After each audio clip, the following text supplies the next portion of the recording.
बाळ, फ्रीजमधून श्रीखंड काढ ना. आम्ही पूर्वी घरीच बनवायचो श्रीखंड.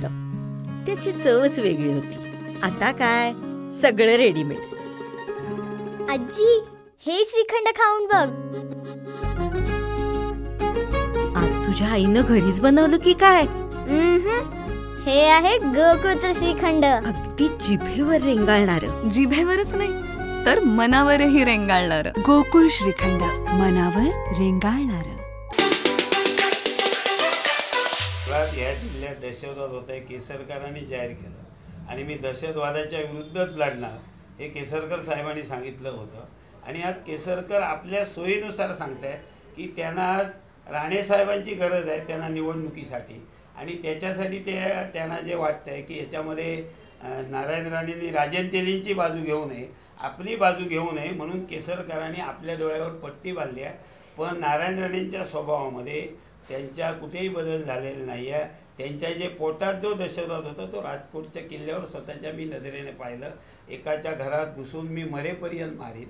पण मला वाटतं हे दिवस आता त्यांचे जे आहे मरेपर्यंत मारेन हे त्यांना फक्त तोंडाने बोलता येतील.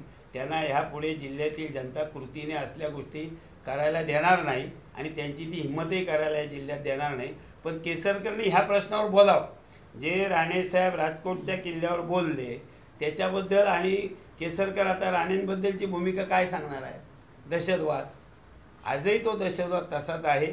आणि त्याच्यामुळे केसरकरनी जरी सांगितलं त्यांच्या सोयीपुरता राणेसाहेबांनी राजन तेलींना सपोर्ट करू नये म्हणून केसरकर राणेंना बरं वाटावं म्हणून दहशतवाद संपलं असं सांगतायत. ह्यापूर्वी ते 10 वर्ष, अगदी मला तर वाटतं की 2014मध्ये राणेंचा प्रचार करावा लागेल म्हणून त्यांनी पक्ष सोडला. मी ह्या दहशतवादाच्या विरुद्ध आता उभा राहतो आहे हा लागेल. त्याच्यामध्ये बघा राणेसाहेबांचा दहशतवाद, आज जो काय नितेश राणे सांगतो आहे मशिदीमध्ये घुसून मी चुन चुन के मारेगा, हे काय दहशतवादाचं नाही आहे. मग केसरकर जे मुस्लिम समाजाकडे जातात आणि मतं मागतात किंवा अल्पसंख्याकांकडे जातात आणि त्याचा नितेश राणे सांगतो आहे मी मशिदीमध्ये जाऊन चुन चुन के मारेगा, हा दहशतवाद नाही आहे का? जरी मी कोणत्या धर्माचा असलो तरी दुसऱ्या धर्माचा द्वेष करायला मला अधिकार दिलेला आहे. माझ्या धर्माबद्दल चांगलं बोलावं, स्वाभिमानाने बोलावं हा मला अधिकार आहे. पण दुसऱ्या धर्माचा द्वेष करावा हा मला अधिकार दिलेला नाही. मग दुसऱ्या धर्माबद्दल जो सांगतो आहे की मी चुन चुन के मारेगा, त्या मुस्लिमांची मतं उद्या केसरकर कशा पद्धतीने मागणार आहेत?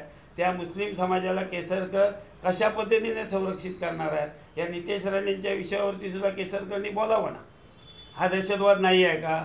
ज्या पद्धतीने आज मालवणमधल्या राजकोटवरती, उलट आज सुमोटो, माझं तर म्हणणं आहे जिल्ह्यातील पोलीस अधीक्षकांनी हे ज्यावेळी वक्तव्य राणेसाहेबांचं आहे, एका खासदाराचं आहे, सुमोटो याच्यावरती केस दाखल झाली पाहिजे होती. याला काय फिर्यादीची गरज नव्हती कोणालाही. आज तुम्ही जर मरेपर्यंत मारू असं जरी म्हणालो तरी 307 लागत आहे. इथे ते सांगतायत मी घरात घुसून मरेपर्यंत मारेन.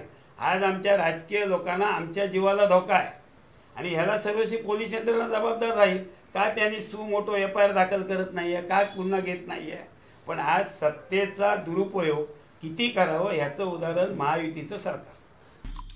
आमचे दिवसभरातले सर्व अपडेट्स, ताज्या घडामोडी आणि थेट लाईव्ह पाहण्यासाठी सबस्क्राईब करा, लाईक करा कोकणचं नंबर 1 महा चॅनल कोकण 7 लाईव्हचं YouTube चॅनल.